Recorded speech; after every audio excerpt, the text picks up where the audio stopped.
오늘은 선전 네 번째 시간입니다. 가정에서의 영성 두 번째 시간 말씀을 나누기 원합니다. 지난 시간 가정에서의 영성 첫 번째 내용으로 부부관계를 살펴보았지요. 어쩌면 가장 많은 영적 전쟁을 경험하는 관계이기도 하고요. 또 반대로 천국을 경험하는 관계이기도 한 것이 부부관계입니다. 그만큼 중요한 관계니까 사단의 공격이 늘 많을 수밖에 없겠죠. 그러므로 남편과 아내가 각각 머리가 되고 몸이 된다고 하는 그 성경의 원리를 기억하고 아름다운 연합을 이룰 때 사단은 우리를 공격할 수 없는 줄로 믿습니다. 능히 사단의 괴계를 물리치고 승리할 수 있는 줄로 믿습니다. 또 혹시 지난주 구체적으로 말씀은 못 드렸지만 여러 가정의 상황상 또 이 부부의 관계들이 깨어지고 어려워진 분들도 있을 수 있습니다. 여러분 너무 거기에 매이지 않으셨으면 좋겠어요. 성경은 그런 분들에 대해서도 여러 가지 기준들을 말씀하시거든요. 정욕에 대한 문제가 아니라면 홀로 지내며 또 하나님을 잘 섬겨라, 주님을 잘 섬겨라 그렇게 말씀하시기도 합니다. 그도 그럴 것이 남자든 여자든 교회된 우리는 신부잖아요. 신랑은 그리스도고 그러니까 신부된 교회로서 주님을 잘 섬겨서 몸된 교회로 주님을 잘 섬긴다면 그 또한 영적인 공격들을 잘 이겨내고 우리 자신과 우리의 가정을 지켜내게 되는 가장 확실한 일들이 될 줄로 믿습니다. 오늘은 그 두 번째 영성, 가정에서의 영성, 부모와 자녀의 관계를 살펴보고자 합니다. 지금 이 순서는 지금 성경의 순서 따라 가는 겁니다. 에베소서 5장부터 6장까지 지금 순서대로 가고 있는 거예요. 가족끼리 촌수를 따질 때 부부는 몇 촌이죠? 예, 무촌입니다. 무촌 관계. 가장 가까운 사이라는 거겠죠. 촌수를 매길 수 없는. 근데 또 다르게 생각하면 촌수를 매길 수 없을 만큼 가깝기도 하지만 무촌이라는 말은 또 언제든지 가장 멀어질 수도 있는 관계라는 의미도 되기도 하는 것 같아요. 님이라는 글자에 점 하나만 찍으면 남이 되기도 하는 거 아니겠습니까? 그죠? 그런데 부모와 자녀의 관계는 좀 달라요. 부모와 자녀의 관계는 일촌간이지만 촌수는 부부보다 낮지만 일촌 관계지만 그 친밀성은 부부의 관계보다 더하면 더했지 덜하지 않는 것 같아요. 아마도 피는 물보다 진하다 그 말처럼 아마 피가 섞여서 그렇지 않나. 부부는 남이 될 수도 있지만 이 부모와 자녀의 관계는 쉽게 떨어지기가 어려운 것 같습니다. 이 말은 부부관계 못지않게 부모와 자녀의 관계에도 상당히 많은 영적 공격이 있다는 의미가 될 겁니다. 그만큼 중요한 관계니까요. 악한 마귀가 늘 관계를 부리는 그런 관계라는 거죠. 부모와 자녀의 관계 속에 생기는 어려움들은 크게 두 가지 정도로 볼 수 있는데요. 첫 번째 어려움은 뭐냐면 상처를 주고받는 문제입니다. 먼저 자녀들이 부모를 통해 상처를 많이 받기도 하는데요. 부모의 인격이 온전하지 않으므로 부모가 완전한 존재는 아니잖아요. 그러다 보니까 부모의 불완전한 인격 때문에 자녀들이 상처받는 일들이 많이 있기도 하고요. 또 한편으로는 부모가 자녀에 대한 기대가 너무 크다 보니까 자녀에게 요구하는 게 많아 자녀들이 상처를 받기도 합니다. 또 반대로 부모가 상처받는 경우도 많이 있죠. 자녀가 부모를 대할 때 너무 편하다는 이유로 자신 안에 있는 분노를 주로 누구에게 쏟아붓냐면 부모들에게 쏟아붓죠. 밖에 나가서는 한마디도 못하는 사람이 부모를 향해서는 막 분노를 뿜어내기도 합니다. 그러니까 부모는 사랑하는 자녀에게 험한 말들을 들으면 당연히 상처받을 수밖에 없어요. 친밀한 관계에서 생기는 상처다 보니까 조속한 시일 내에 이 상처를 해결하지 않으면 이게 평생 가는 경우들이 많습니다. 그러다 보면 성격이 비뚤어지기도 하고 자아상들이 왜곡되는 일들이 있죠. 그렇게 되면 이 상처로 인하여 영적인 것에 영향을 받게 되고 사단이 바로 이런 상황들을 이용하기 시작한다는 겁니다. 요즘 좀 덜하지만요. 예전에 귀신 들린 사람들 많을 때 보면 대부분 그 상처를 통해 귀신들이 역사하는 경우가 많고요.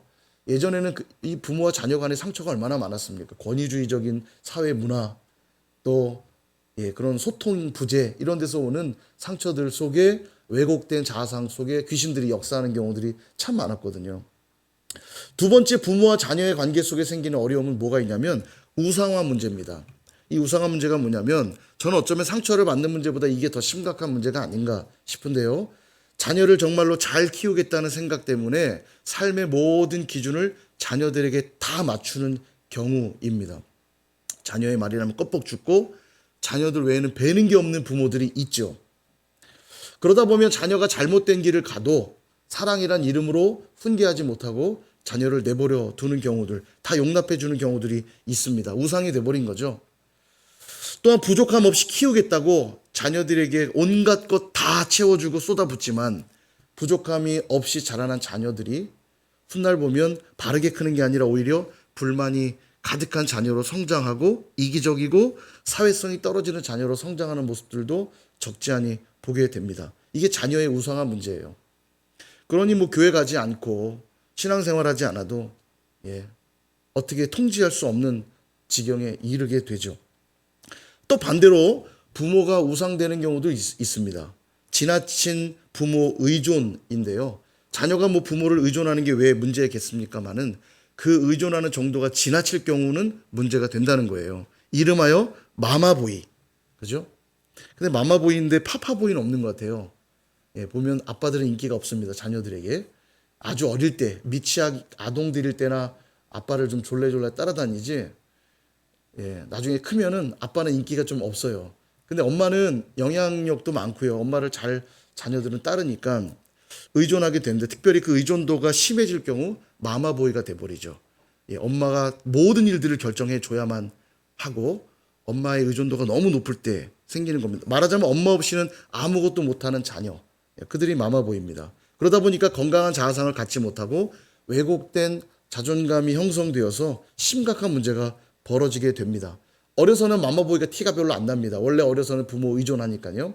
근데 성인이 되고 나면 심각한 문제가 되죠. 스스로 자기를 결정하지 못하고 늘 부모를 의존하게 됩니다. 아마도 우리나라가 이 부분에 있어서는 좀 심하지 않나 싶어요. 서구 유럽들, 이 구라파 지역들 나라들을 보면 이미 10대 말쯤 되면 부모로부터 다 독립합니다. 이 결혼해서 독립하는 게 아니라 그냥 경제적 독립을 해요. 부모로부터 떨어져 지내고 자기의 삶을 자기가 영위해 가는 문화들이 있는데, 유독 한국 사회는 이 자녀 사랑하는 마음이 커서인지 몰라도, 또 자녀도 부모를 많이 의존해서인지 몰라도 계속 부모와 함께 살아가게 되죠. 경제적인 독립을 이루지 못할 뿐만 아니라 정서적인 독립을 이루지 못하니까 바른 자아상들을 갖지 못하고 자기 삶에 책임을 지고 영위해가는 것들이 잘 안 돼요. 30은커녕 40이 되어서까지도 부모랑 그냥 살아가는 자녀들이 적지 않이 많이 있습니다. 다 일반화시킬 수는 없지만 대체로 그렇다는 말씀 드리는 거예요. 이처럼 부모는 자녀만을 위해 살고 또 자녀는 부모를 지나치게 의존하며 살아가는 이 관계를 심리학 용어를 동원한다면 동반의존이라고 부를 수 있습니다. 이 동반의존이 굉장히 심각한 것인데요. 어떤 경우냐면 동반의존이란, 예를 들면 이 두 막대기가 이렇게 있다고 치면은 이 막대기가 홀로 서 있을 수 있고 이것도 홀로 서 있을 수 있을 때 두 막대기가 붙어 있으면 시너지 효과가 있겠죠. 이 위에 뭘 더 올려놓을 수도 있고 더 여러 가지 좋은 효과들을 볼 수 있는데, 이건 건강한 의존입니다. 그런데 동반의존이란 뭐냐면 이렇게 의존하는 거예요. 이렇게. 그러니까 서 있긴 서 있는데 한쪽이 지탱을 하지 못하면 나머지도 자연스럽게 무너지는 상태. 이게 동반의존입니다. 그러니까 부모는 지나치게 자녀를 사랑하고 자녀는 지나치게 부모를 의존하는 상태가 동반의존이에요. 그러니까 겉에서 보고 멀리서 보면 되게 부모와 자녀의 관계가 좋은 것처럼 보이지만 실은 서로가 없으면 안 되다 보니까 삶에 많은 문제들이 나타난다는 거죠. 제가 예전에 DTS 훈련을 피지로 갔을 때 그 DTS 훈련에 왔던 한 청년이 있었는데, 이 청년이 보니까 믿음도 전혀 없고 훈련받을 의지도 없는데 온 거예요. 너는 왜 왔느냐? 그 DTS는 그냥 심심해서 가는 곳이 아닙니다. 이게 6개월 동안 삶의 모든 것들을 단절해가지고 거기 들어가서 훈련받는 거거든요. 쉬운 자리가 아니에요. 근데 이 친구가 왔어요. 그래서 왜 왔냐 물어봤더니 노트북이 필요한데 엄마가 거기 가면 노트북 사준다고 해서 왔다는 거예요. 그러니까 엄마는 그런 데라도 가서 좀 훈련받으면서 변화되기를 소망하고, 근데 얘는 가기 싫으니까 노트북 사주면 나 갈게. 그랬더니 엄마가 노트북 사줄 테니까 그럼 가라. 그래서 이제 노트북 들고 온 거예요. 근데 의지가 없으니까 뭐 훈련이 제대로 됩니까? 거기서 재밌는 게 하나도 없죠. 계속 말씀 듣고 기도하고 훈련받고 전도하고 계속 이런 선교 훈련만 받는 건데 뭐가 재밌겠어요, 이 친구가. 근데 보니까 엄마도 이혼을 하신 건지 사별하신 건지 홀로 지내면서 아들만이 유일한 희망이에요. 그러니까 아들에 대한 사랑이 과하고 이 아들은 엄마 의존도가 높고 일종의 말하자면 동반 의존의 상태인 거죠. 그러니까 그냥 멀리서 보면 좋은 관계 같아요. 엄마는 자녀를 잘 챙겨주고 자녀는 엄마 말을 또 잘 따르는 것처럼 보이지만 실은 그 관계 속에 문제들이 많은 거예요. 가정 안에서도 그렇고 그들의 삶을 영위해가는 일에도 문제가 많은 거죠. 서로의 삶이 피폐해지게 되어 있습니다. 이처럼 부모와 자녀의 관계는 굉장히 중요하고 깊은 관계인 만큼 오늘 이 본문을 통해 진리 안에서 다시 한번 그 관계들을 새롭게 정립할 수 있기를 소망합니다. 두 가지로 말씀드리려고 하는데 첫 번째, 자녀들을 향한 요구입니다. 자녀들아, 부모에게 순종하라. 이게 오늘 자녀된 자들, 여기에 아마 다 해당되실 겁니다. 자녀된 자들에 해당되시는 분들이라면 오늘 이것으로 영적 갑옷을 입으시기를 축복합니다. 부모에게는 어떻게 해야 된다고요? 순종해야 됩니다.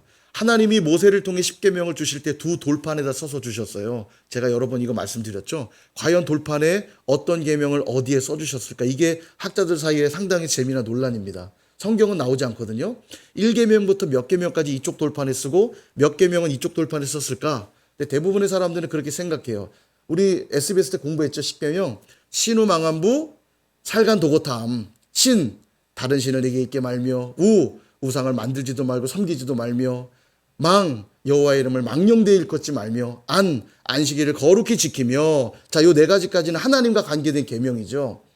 그러니까 아마도 첫 번째 돌판에는 4계명까지 쓰여 있을 것이다. 그다음 5계명 부모를 공경하고 살인하지 말며 간음하지 말며 도둑질하지 말며 거짓 증거하지 말며 거짓 증거하지 말며 내 이웃의 것을 탐내지 말아라. 이 6가지의 계명은 사람과 관계된 계명이잖아요. 그러니까 오른쪽 돌판에 쓰였을 것이다. 이렇게 대체로 생각을 합니다만 유대인들은 조금 생각이 달라요. 유대인들은 1계명부터 5계명까지가 첫 번째 돌판에 쓰였고 6계명부터 10계명까지 두 번째 돌판에 쓰였을 거라 믿습니다. 왜 그러냐면 부모 공경을 하나님과 관계된 계명이라 본 거죠.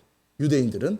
왜냐하면 하나님을 공경하는 자는 마땅히 부모를 공경하게 되어 있고 부모를 공경하는 자여야 하나님을 바르게 섬길 수 있다고 그들은 본 거예요. 근데 저는 거기에 동의합니다. 정말 그런 것 같아요. 그러니까 부모 공경의 계명이 왜 중요하냐면 부모 공경은 하나님과의 계명을 지킬 수 있는 계명이면서 사람과의 관계도 이어갈 수 있는 계명이기 때문에 그 두 가지를 잇는 명령이기 때문에 부모 공경의 계명은 굉장히 중요할 수밖에 없다라는 거죠. 그래서 오늘 본문은 이렇게 우리에게 말씀합니다. 우리 1절 같이 한번 읽어볼까요? 시작. 자녀들아 주 안에서 너희 부모에게 순종하라. 이것이 옳으니라. 아멘. 역사 속에 보면 맹자, 순자, 공자, 영자, 순자, 하여간 자자 들어가는 사람들 다 여기도 자자 들어가는 분 많이 계시죠? 아무튼 성인군자들이 다 외쳤습니다. 부모를 공경해야 될 것. 근데 그들의 요구와 성경의 요구는 조금 다릅니다. 그들의 요구는 윤리적인 목적으로 요구하고 있는 것이지만 오늘 성경은 윤리적인 이유로 말씀하고 있는 게 아니에요. 1절에 보니까 뭐라고 얘기하냐면 주 안에서 순종하는 게 옳다. 즉 윤리적인 요구가 아니라 신앙적인 요구라는 거예요. 너희가 정말로 하나님을 믿는 자들이 맞다면 너희가 정말 예수님을 믿는 자들이 맞다면 예수 안에서 부모를 순종하는 것이 옳다. 신앙적인 요구라는 겁니다. 그러니까 하나님을 믿는 자들이 마땅히 해야 될 신앙 고백 중에 하나는 부모를 공경하는 일이라는 거죠. 게다가 이게 얼마나 중요했냐면 2절과 3절에 이런 말씀을 하고 있습니다. 내 아버지와 어머니를 공경하라. 이것은 약속이 있는 첫 계명이니 이로써 잘되고 땅에서 장수하리라. 그러니까 아까 말씀드린 대로 다른 신을 내게 말고 우상 섬기지 말고 망령되이 일컫지 말고 안식일을 거룩히 지켜라. 하나님과 관계된 계명에는 약속이 없어요. 왜냐하면 너무 당연한 거니까. 당연히 해야 될 명령이니까. 그런데 5번째 계명인 부모 공경의 계명에는 뭐를 담아두셨냐면 축복의 약속을 담아두셨다는 거예요. 그만큼 이건 중요한 계명이니까 약속을 담아뒀다는 거죠. 여러분 아시잖아요. 자녀들 교육할 때 중요한 거에는 꼭 뭐를 걸어요? 조건을 걸잖아요. 네가 이번에 이거 한다면 내가 이거 해줄게. 이거는 꼭 시켜야 되는 거기 때문에 조건을 거는 거예요. 하나님이 이 부모 공경에 대한 계명에는 약속을 걸고 있습니다. 중요하기 때문인 거죠. 그리고 어떤 복을 약속하셨냐? 네가 이 땅에서 잘되고 장수할 것이다. 잘되고 장수하는 거 좋죠. 너무 기가 막힌 약속 아닙니까? 근데 잘 안 되고 일찍 죽으면 부모 공경을 안 해서일까요? 부모 공경을 잘했는데도 일찍 죽는 분들은 뭐죠? 장수하리라. 이거 궁금하지 않으셨어요? 정말 장수하는 거 맞나? 장수는 몇 살까지 사는 게 장수일까? 근데 이건 그런 뜻이 아닙니다. 이 헬라어를 그대로 직역해 풀면 시간이 길게 될 것이다 이런 말이거든요. 그러니까 장수한다는 말 맞죠? 표면적으로는 시간이 길게 된다는 얘기니까. 그런데요, 이 시간이 길게 된다라는 게 만약에 여러분 너무너무 싫은 환경에 있는데 그 시간이 길면 행복할까요? 안 행복하겠죠. 자, 제가 한번 질문을 드려볼게요. 너무너무 싫어요, 그 사람. 정말 쳐다보기도 싫고 같은 공간에서 숨 쉬는 것도 싫어요. 근데 하루 종일 같이 있으면 5만 원 줄게. 같이 있으실래요? 안 받고 말지. 그죠? 5만 원 안 받고 말지. 반대로 너무너무 사랑하는 사람이에요. 정말 보기만 해도 너무 행복해. 시간 가는 줄 몰라요. 근데 1시간만 같이 있고 그에게 5만 원을 줘야 돼요. 예, 어떤 거 선택하실래요? 너무너무 싫은 사람하고 하루 종일 있어서 5만 원 받는 것보다 내가 5만 원을 줘도 내가 너무너무 사랑하는 사람하고 1시간 같이 있는 게 훨씬 좋으시죠? 그러니까 시간이 길고 짧은 건 그 자체가 행복의 내용이 아니에요. 장수한다는 뜻이 그냥 100세, 200세, 300세까지 오래오래 이 땅에서 살게 해줄게 그런 단순한 약속이 아닙니다. 이것은 무슨 약속이냐면 이 땅을 살아가는 동안 정말 의미 있고 보람된 삶을 살아가게 될 것이다. 이 말이에요. 그래서 이렇게 고백한 시편 기자가 있습니다. 시편 84편 10절. 우리 같이 한번 이 말씀 읽어볼까요? 시작. 주의 궁정에서의 한날이 다른 곳에서의 첫날보다 나은즉 악인의 장막에 사는 것보다 내 하나님의 성전 문지기로 있는 것이 좋사오니. 아멘. 첫날이 내게 주어진다 하여도 그곳이 악인의 장막이라면 나는 싫습니다. 단 하루를 살더라도 주의 궁정에서 하나님의 문지기로 있을 수 있다면 저는 그것이 훨씬 좋습니다. 이게 장수의 의미예요. 여러분 오래 사는 게 물론 좋죠. 아오지 탄광에서 50년 사실래요? 아니면 선일교에서 예배하면서 5년 사실래요? 예, 고민하시는 분들 계신 것 같아요. 아오지 탄광에서 50년, 100년 살면 뭐합니까? 계속 매 맞고 노동하고. 하긴 아오지 탄광 안 가봐서 잘 모르겠어요. 들은 얘기밖에 없어서. 그렇게 여기 참 힘들다고 얘기는 많이 들었습니다만 오래 살면 뭐예요? 그곳이 행복한 곳이 아니라면, 그곳이 저주받은 곳이라면 긴 시간은 아무 의미가 없어요. 짧게 살아도 의미 있게 산다면 그게 행복한 거죠. 그래서 우리가 영화나 드라마 보면 그런 대사들 나와요. 중요한 일들 딱 마치고 나면 이제 내가 죽어도 여한이 없다. 이 뜻이 뭐예요? 다시 살아도 이거보다 더 잘 살 수 없다라는 이야기일 거고요. 이제 내게 다른 미련은 없다. 그 얘기 아닙니까? 충분히 살았다. 이게 장수의 의미예요. 부모를 공경하는 자들에게 그걸 약속하고 있는 겁니다. 너희의 삶이 보람 있고 의미 있는 인생이 될 것이다. 실제로 부모를 공경하며 살아간 자들의 삶을 보십시오. 막 살고 대충 사는 사람 보신 적 있나요? 부모를 잘 공경하는 자녀가 막 살고 엉망이 되어 살아가는 거 본 적 있으세요? 그렇지 않습니다. 부모 공경하는 분들 잘 보면요. 다 그 삶이 다 정돈되어 있고요.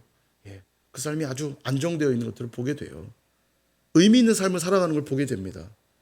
누군가 이런 질문할지도 모르겠어요. 우리 부모님은 신앙생활 안 하는데 부모를 어떻게 순종하고 공경할 수 있겠습니까? 여러분 괜찮습니다. 부모 공경은 부모가 신앙이 있고 없고로 결정되는 문제가 아니라 아까 뭐라고 했습니까? 신앙적 요구라고 그랬죠. 부모 공경은 나의 신앙 고백이에요. 부모님이 신앙이 없어도 괜찮습니다. 주 안에서 오늘 내가 해야 될 마땅한 일인 거예요. 그것이 옳으니까. 제가 자주 간증을 했습니다만 또 할 수밖에 없어요. 저희 아버지 아주 독실한 불신자였죠. 독실한 불신자. 교회 간다고 참 많이 때리기도 하고 핍박을 하셨습니다. 죽인다고 여러 번 그러시고. 어린 마음에 참 무섭기도 했어요. 청년이 될 때까지도 교회 가는 게 저한테는 수월치가 않았습니다. 거짓말해야 됐고 눈치 봐야 됐어요. 청년 때 막 쇠몽둥이 들고 쫓아오기도 했다고 그랬잖아요. 어려운 시간들을 보내면서 원망스러웠습니다. 교회에서 제일 부러웠던 친구는 모태신앙의 친구들. 교회 가는 게 당연하고 마음대로 갈 수 있는 친구들이 제일 부러웠어요. 왜 저런 아버지 주셔서 왜 이렇게 교회도 마음껏 못 가고. 제가 교회에 있는 게 너무너무 좋아서 그때는 주일 저녁 예배 있을 때인데 저녁까지 있고 싶은데 있을 수가 없잖아요. 근데 막 찬양 때마다 피곤하다고 저녁까지 뭐 해야 된다고 투덜투덜 대는 애들을 보면 그렇게 화가 나더라고요. 그러고 나면 아버지가 막 미워요. 뭐 짜증나요. 근데도 그날 밤이 되면 늘 마음에 주시는 말씀, 이 말씀. 내 부모를 공경하라. 내 부모에게 순종하라. 그러니까 회개하지 않을 수가 없어요. 그 미워하는 마음까지도 회개하게 만드시더라고요. 제가 이불 덮어 쓰고 운 날이 하루 이틀이 아닙니다. 예. 이 억울하기도 하고 답답하기도 하고 문제는 풀어지지 않는 것 같고 근데도 마음엔 자꾸 그런 말씀 주시니까 회개하지 않을 수는 없고 그리고 다음날 시작되면 또 아버지를 또 섬기려고 노력하고 저희 슈퍼를 했기 때문에 하여간 뭐 학교 가는 날이 아닌 날은 집에서 그냥 일하는 날입니다. 집에서 늘 일해야 됐고 내가 너 그러려고 공부시킨 줄 아냐 맨날 이런 소리 하셨기 때문에 일해야 되고 추석 설 어디 나가 놀아본 적이 별로 없어요. 대목이잖아요. 선물 세트 싸야 되고 그냥 열심히 일해야 돼요. 그러면 늘 답답하지만 이 말씀 때문에 또 열심히 섬기려고 애썼던 기억이 납니다. 뭐 부족한 점도 많았지만요. 그런데 하나님이 그런 제 삶의 복을 참 많이 주셨어요. 돌아보니까 너무너무 많이 주셨습니다. 먼저 하나님 이렇게 저 목사 되게 하셔서 의미 있는 인생 되게 하셨잖아요. 제가 지금도 예배가 참 소중하다는 걸 왜 잊을 수가 없냐면 제 아버지 밑에서 그렇게 훈련됐잖아요. 예배가 너무 가고 싶은데 갈 수 없을 때 그 절박함. 금요철에 한번 가려고 일찍 집에 들어가서 막 라면, 술 막 진열하면서 하나님 오늘 저녁에 금요 예배 가게 해주세요. 저 너무 가고 싶은데 갈 수 있게 아버지 마음을 열어주세요. 기도하고 저녁에 두렵고 떨림으로 10시 예배였는데 9시쯤 정말 두렵고 떨림으로 한 몇 시간 일하고 저 오늘 교회 다녀와도 돼요. 그러면 열심히 일했으니까 갔다 와. 그럼 가는 거예요. 이 후하게 허락해 주는 겁니다. 이 갔다 와는. 기분 나쁠 때는 대답을 안 하세요. 가만히 있으면 못 가는 거예요. 그날은. 갔다 와. 기분 좋은 거예요. 그러면 그 교회 가는 그 발걸음이요. 세상에 그렇게 행복하고 감사하고. 근데 아마도 저를 목사 만드시려고 하는 훈련시키신 게 아닐까. 저로 하여금 의미 있는 인생 되게 만드셨어요. 그래서 늘 감사하고. 이제는 아버지 신앙생활 하신다고 말씀드렸죠. 이제는 목사인 저를 자랑스러워 하시고요. 응원해 주시는 분이 되셨어요. 복 받은 거 맞죠, 저요? 저희 뭐 돈은 별로 없고, 뭐 집안은 별 볼 일 없습니다만, 영적으로 제가 큰 복을 참 많이 받았습니다. 그러므로 자녀된 모든 분들은 기억하십시오. 주 안에서 부모를 순종하시기를 축복합니다. 그럴 때 여러분 의미 있는 인생을 살게 될 것이고요. 놀라운 축복을 누리게 될 줄로 믿습니다. 무엇보다 어둠의 영들이 공격해오는 그 공격들을 막아설 수 있게 될 줄 믿습니다. 두 번째는요, 우리 부모님들에게 해당되는 이야기입니다. 부모들아, 자녀를 잘 양육하라. 자녀를 잘 양육해야 됩니다. 어떻게 하는 게 그럼 잘 양육하는 것인가? 두 가지로 정리할 수 있는데요. 첫 번째는 자녀를 노엽게 하지 않는 것입니다. 이게 자녀를 잘 양육하는 것인데요. 부모가 하는 가장 큰 착각 중에 하나는 뭐냐면 자녀가 내 소유라고 생각하는 착각입니다. 내 배 아파 나다 보니까 내 소유라고 여기게 되는 것 같아요. 그러다 보니까 자꾸 내 마음대로 통제하려고 그러고 내 욕망을 자녀에게 자꾸 투영시키려고 합니다. 내가 못 이룬 꿈을 누굴 통해 이루려고 해요? 자녀를 통해 자꾸 이루려고 해요. 자녀에게는 자녀의 삶이 있고 자녀의 꿈이 있는 것인데도 부모의 삶을 자꾸 투영하려고 합니다. 특별히 한국 사회가 좀 더 심한 것 같아요.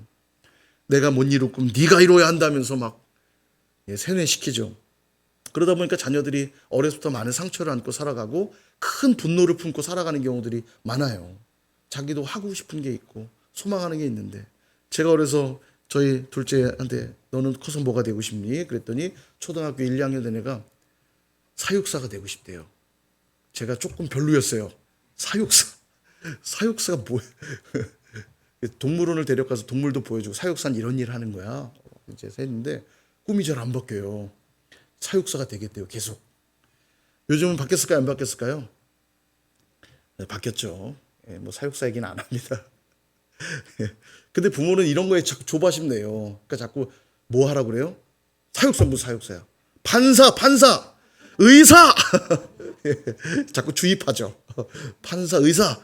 사실은 판사가 되어서 법을 세우고 의사가 되어 사람을 고치고가 아니고 그래야 돈 많이 번다. 이런 거 아니겠어요? 한국 사회가 조금 더 이런 게 심한 것 같아요. 근데 기억하셔야 됩니다. 자녀는 내가 만든 존재가 아니라 하나님이 창조한 독립된 인격체라는 것 기억하셔야 돼요. 이걸 잊어버리니까 나타나는 현상이 바로 자녀를 자꾸 노엽게 만드는 일입니다. 노엽게 만든다는 뜻이 뭐냐면 에베소서 6장 4절, 오늘 본문의 4절을 쉬운 성경 버전은 이렇게 되어 있습니다. 아버지는 자녀들의 마음을 상하게 하거나 화를 돋우지 말고. 마음을 상하게 하거나 화를 돋우지 말다는 말이 이 노엽게 한다는 말과 지금 같은 의미인 거예요. 즉 화를 돋게 하여 마음을 상하게 만드는 것, 이게 노엽게 하는 것인데, 이게 왜 문제되냐? 화를 돋우어 마음이 상하게 되면 그 자녀에게 신앙교육이 이루어질 수가 없어요.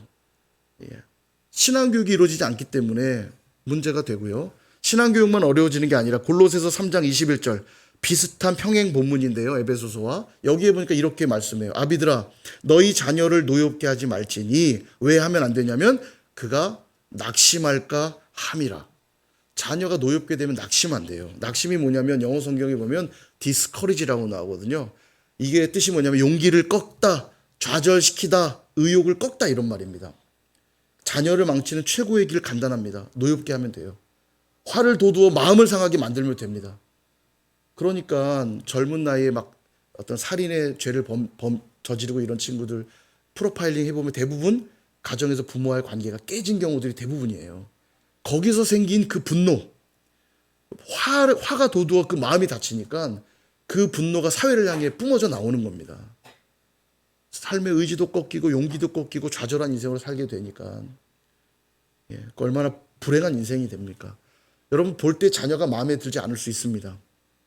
그러나 이 땅에 여러분의 말과 여러분의 노력으로 내 뜻대로 조종할 수 있는 사람이 한 사람이라도 있습니까? 한 사람도 없어요. 근데도 왜 자녀만큼은 내 뜻대로 할 수 있다고 여기는지 끊임없이 자녀를 붙들고 내 마음대로 만들어 보려고 합니다. 그러나 내 의지로 될 수 없어요. 아니야, 오히려 정말 자녀야말로 내 의지로 어찌할 수 없구나를 아마 여기 자녀를 키워보신 부모님들은 다 동의하실 겁니다. 그런 의미에서 우리가 해야 될 일이란 그 자녀를 바라볼 때 하나님 앞에 귀한 인격체로 인정해 주시는 것부터 시작해야 됩니다. 그리고 그를 존귀하게 대해 주셔야 돼요. 그리고 내 소유가 아니라 누구의 소유입니까? 하나님의 소유라는 걸 인정하셔야 돼요. 잠시 내게 맡기신 것 뿐이니 그저 내가 할 일은 자녀를 위해 기도하는 것 뿐이죠. 그가 이 땅에 의미 있는 인생으로 살아갈 수 있도록 축복하여 달라고. 두 번째, 양육을 잘한다는 건 뭐냐? 노엽게 하지 않는 것에 이어서 두 번째는 주의 교훈과 훈계로 양육하는 겁니다. 여러분, 우리나라에는 모든 종교를 뛰어넘는 놀라운 종교 하나가 더 있죠. 대학교입니다. 대학교. 종교예요, 거의. 이 대학 앞에서는요, 신앙이고 뭐고 다 내팽개칩니다. 제가 많이 봤어요. 직분자들, 자녀들, 장로님 아들, 안수 집사님 아들, 딸들을 고3만 되면 교회를 안 보냅니다. 왜 교회를 안 옵니까? 물으면 대학 입시를 고3이기 때문에 1년간 교회를 휴교합니까? 쉰대요. 대학 들어가고 나서 청년이 되면 다시 열심히 한다고. 근데 이 분들이 다 직분자들이에요. 장로님이고 안수 집사님이시고. 이 대학교가 얼마나 강력한지요. 기독교보다 대학교가 더 세요. 그래서 신앙이고 뭐고 다 내팽개칩니다. 그러다 보니까 아무리 돈이 없어도요, 학원 보내고 과외시키고 공부시키죠. 그런데 하나님 말씀 배우는 일에, 하나님을 섬기는 일에 별로 관심이 없어요. 돈 주고 과외는 시켜도 돈 주고 성경은 가르친다는 소리를 들어본 적이 없습니다. 근데 우리 교회는 공짜로 수요 SBS가 있죠. 그게 뭐야? 그런 게 있어. 수요일 날 나오시면 성경을 배우잖아요. 나오시면 됩니다. 우리 말씀을 배워야 돼요. 대학교가 인생을 결정짓습니까? 하나님 말씀이 인생을 결정짓습니까? 우리가 대답은 잘합니다. 답은 머리로 알고 있어요. 근데 실제로는 그렇게 살지 않죠. 수학 공식은 달달 외우게 하고 영어 단어는 달달 외우게 해도 하나님 말씀은 하나도 몰라요. 제가 청년들 보니까 그 어려운 프리미어 리그 외국 선수들 이름을 달달달달 외웁니다. 등 넘버까지 알아요. 몇 번, 누구, 이름도 풀네임으로 다 알아요. 달달달달. 그 성경 인물들은 하나도 몰라요. 이게 현실입니다. 이 반대가 돼야 돼요. 공부 조금 못해도 괜찮아요. 하나님 만나면 됩니다. 돈을 조금 못 벌어도 괜찮아요. 하나님 만나면 괜찮습니다. 왜냐하면 하나님 만난 인생이 되면요, 그래서 사명을 발견하면요, 공부하지 말라고 해도 공부하거든요. 하나님 만난 인생들이 소명 발견하면요, 돈이 어디에 써야 될지 알기 때문에 돈 벌지 말라고 해도 돈 법니다. 하나님이 또 축복해 주시잖아요. 근데 우리는 이걸 거꾸로 생각해요. 그러니까 하나님 만나는 일을 늘 뒤로 미룹니다. 그러나 하나님 못 만난 인생은 들의 풀과 같고 물 위의 안개 같은 것입니다. 금방 사라지고 말아요. 70년 조금 편하게 살지 모르겠어요. 좋은 대학 들어가고 돈 많이 벌면, 좋은 재산 많이 물려주면 그 자녀가 70년, 80년 편하게 살지 모르겠습니다. 근데 그에게 영원한 삶은 어찌할 겁니까? 그 자녀 그냥 죽음 이후에 살아갈 영원한 시간들에 대해서는 아무 상관없나요? 이 땅에서 조금 불편하게 살아도, 이 땅에서 조금 어렵게 살아도 영원한 생명이 보장돼서 영생을 누리는 삶 사는 것이 훨씬 복된 삶 아니겠습니까? 그래서 오늘 본문으로 우리에게 명령하는 거예요. 주의 교훈과 훈계로 양육하라. 하나님의 말씀으로 양육하라. 신명기 6장의 쉐마 이 말씀에 보면요, 이스라엘의 하나님 여호와는 유일한 여호와시니 너는 마음을 다하고 뜻을 다하고 힘을 다하여 내 하나님 여호와를 사랑하라. 이 말씀하면서 어떤 명령 주시냐면 부모들이 자녀들을 가르치라 말합니다. 부지런히 가르쳐라. 길에 있을 때에든지 누워 있을 때에든지 앉을 때에든지 무엇을 하든지 말씀을 가르치라. 그래서 유대인들은 이거 굉장히 충실하게 지키려고 하거든요. 그래서 그들이 하는 교육 방식이 하브루타라고 하는 교육 방식입니다. 지식을 전달하는 교육이 아니라 삶으로 전달하는 방식이에요. 예를 들면 6월절 절기가 되면 직접 양을 잡습니다. 그리고 양고기를 식탁에 올려놓고 대화를 해요. 아버지, 6월절은 뭐예요? 6월절이란 이렇게 우리 선조 때에 애굽에 살던 선조들이 이렇게 기도하여 이만 저만 이만 출애굽하여서 이만 저만 이만, 그래서 이렇게 되는 것이란다. 여러분, 그 자녀가 6월절을 잊을 수 있겠습니까? 직접 그 현장, 아버지가 지켜내는 6월절의 모습을 보면서 배웠던 그 교육을 잊어버릴 수 있겠냐고요. 이게 하브루타의 방식입니다. 그래서인지 모르겠지만 유대인들이요, 세계에 참 뛰어난 민족으로 살아가고 있는 걸 보지 않습니까? 예. 전 세계 유대인들 추정 인구가 1600만 명 정도거든요. 우리 인구에 훨씬 못 미치는 적은 숫자지만요, 노벨상의 20% 수상자가 다 유대인들입니다. 아마도 그들의 교육 방식이 이래서가 아닐까. 유대인들 도서관에 들어가 보면요, 우리 도서관은 조용하죠. 그냥 머릿속에 집어넣어야 되는데 시끄럽게 하면 쳐다보고 째려봐요. 시끄럽게 하면 안 돼요. 머릿속에 지식을 집어넣어야 되니까. 근데 유대인들의 도서관 가면 되게 시끄럽습니다. 시장처럼. 돗대기 시장처럼 막 시끌시끌해요. 왜냐? 그들은 토론하기 때문입니다. 너는 이걸 어떻게 생각하느냐? 그들의 이 하브루타 방식입니다. 이게 묻고 나의 삶 속에 자기가 느낀 것들을 이야기하고 이야기하면서 공부하기 때문에 머릿속에 남을 수밖에 없죠.